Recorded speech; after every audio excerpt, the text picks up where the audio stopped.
Hello students, welcome back to my channel Edu Colours. आज हम इस वीडियो में डायरेक्टरेट ऑफ एजुकेशन की 9th क्लास की सिविक्स की चुनावी राजनीति करेंगे और ये वर्कशीट 33 है और इसका जो टॉपिक है वो है भारत में चुनाव क्यों लोकतांत्रिक हैं। तो चलिए शुरू करते हैं।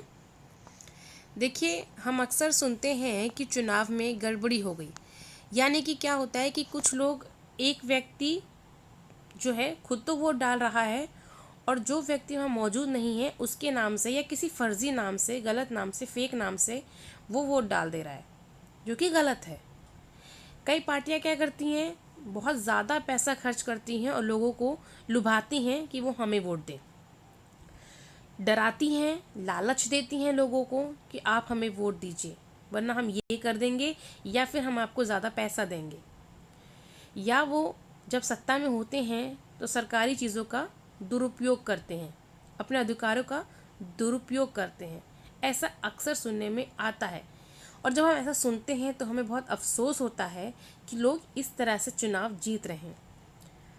अब हम ये देखते हैं, क्या कोई पार्टी जो है वो बिना जन समर्थन के चुनाव जीत सकती है, सिर्फ धांधली के भरोसे? चलिए इसको रीड करते हैं, पढ़ते हैं। अब हम बात करते हैं पहले स्वतंत्र चुनाव आयोग की।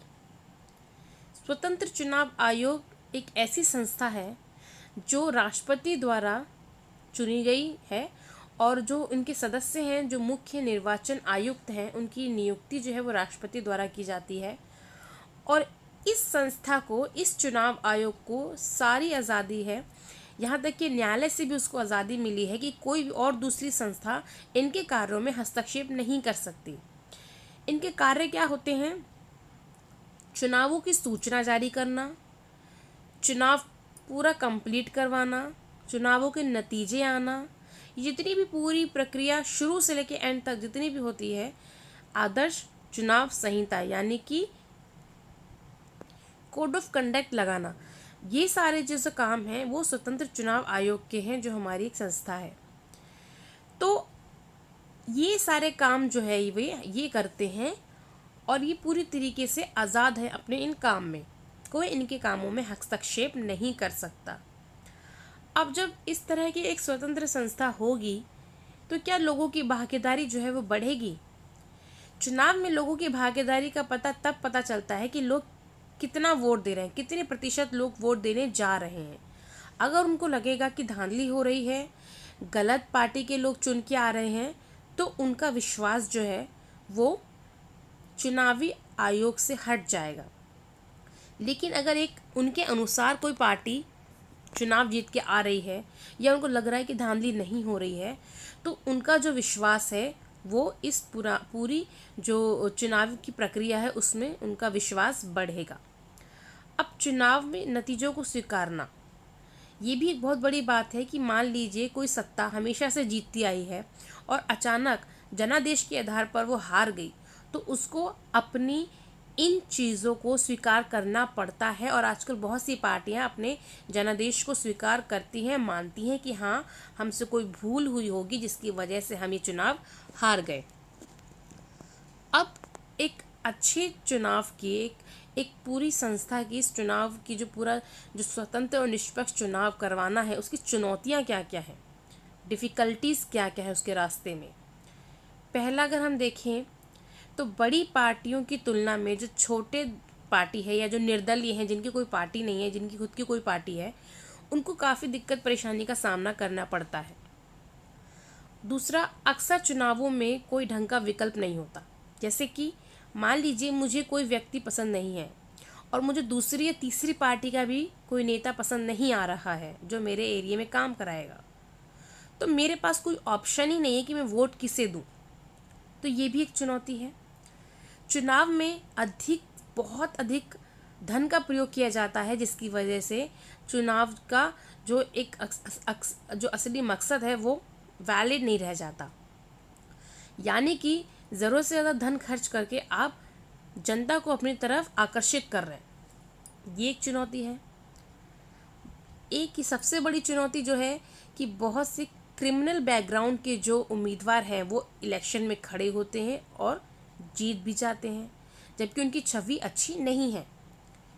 टिकट बंटवारे में रिश्तेदारी निभाते हैं, यानी कि जो व्यक्ति इलेक्शन में खड़ा है वो अपने रिश्तेदारों को टिकट दिलवा देता है, जिससे कि कोई और बाहरी व्यक्ति इन चुनावी प्रक्रियाओं में अपना योगदान नहीं दे पाता। तो ये सारे जो हमारे सामने हैं, ये सारी चुनौतियां हैं। अब हम देखते हैं कि क्वेश्चंस क्या क्या हैं। स्वतंत्र चुनाव आयोग के क्या क्या कार्य हैं, जैसे कि यहाँ पर बताया, आचार संहिता लागू करवाना, चुनाव कब होंगे उसकी तारीख तय करना, सारी सूचना जारी करना, सही तरीके से इलेक्शंस कंडक्ट करवाना, नतीजे बताना, चुनावी प्रक्रिया में जो राजनीतिक दल हैं उनको टिकट देना, उनकी राजनीतिक दलों को वैधता प्रदान करना, अगर कोई उल्लंघन कर रहा है तो उनकी वैधता को समाप्त करना। तो ये सारे जो काम हैं चुनाव आयोग के काम हैं। अगला क्वेश्चन है, अपनी समझ के अनुसार चुनावों में होने वाली गड़बड़ियों को रोकने के उपाय बताइए। अच्छा, आपके हिसाब से आपको क्या लगता है कि जो गड़बड़ियाँ होती हैं उनको कैसे रोका जा सकता है? मेरे हिसाब से जो भी पार्टी का जो नेता है, अगर वो ज़रूरत से ज़्यादा धन खर्च कर रहा है या कोई धांधली कर रहा है, गलत काम कर रहा है, तो उसका टिकट जो है वो फ़ौरन चुनाव आयोग को रद्द कर देना चाहिए, ताकि वो दोबारा इलेक्शन ना लड़ सके। तो आपके हिसाब से और क्या वजह हो सकती है या और क्या बातें हो सकती हैं जिससे कि ये गड़बड़ियों को रोका जा सके? उसके बाद अगला क्वेश्चन है, आपको क्या लगता है कि चुनाव में लोगों की भागीदारी होना ज़रूरी है? तो मेरे हिसाब से या आपके हिसाब से भी या किसी भारतीय के हिसाब से ये ज़रूर होना चाहिए कि चुनाव में लोगों की भागीदारी होनी ज़रूरी है, क्योंकि जब चुनाव में लोगों की भागीदारी होगी तभी उनका जो परसेंटेज है वोट डालने का वो बढ़ेगा और लोगों का विश्वास चुनाव आयोग और इस संस्था पर बढ़ेगा कि हाँ, ये एक सही और वैलिड इलेक्शंस होते हैं इस देश में। तो मैं जो है अपना योगदान दूं और मैं इस देश में जो भी इलेक्शंस हो रहे हैं उसमें अपने प्रतिनिधि को जिताऊं। अगला क्वेश्चन है, आपके अनुसार स्वतंत्र और निष्पक्ष चुनाव की चुनौतियां कौन सी हैं? तो यहाँ जो मेंशन की गई हैं उनके बारे में आप लिख सकते हैं। इसके अलावा अगर आपको कोई लगता है तो आप अपना और कोई भी मत यहाँ पर लिख सकते हैं। तो बच्चों, ये वीडियो जो है वो यहाँ कंप्लीट होती है, ये वर्कशीट कंप्लीट होती है। अगर आपको ये वर्कशीट समझ में आई, अच्छी लगी, तो इसे लाइक करें, ज़्यादा से ज़्यादा शेयर करें, कमेंट करके बताएं। Thank you so much.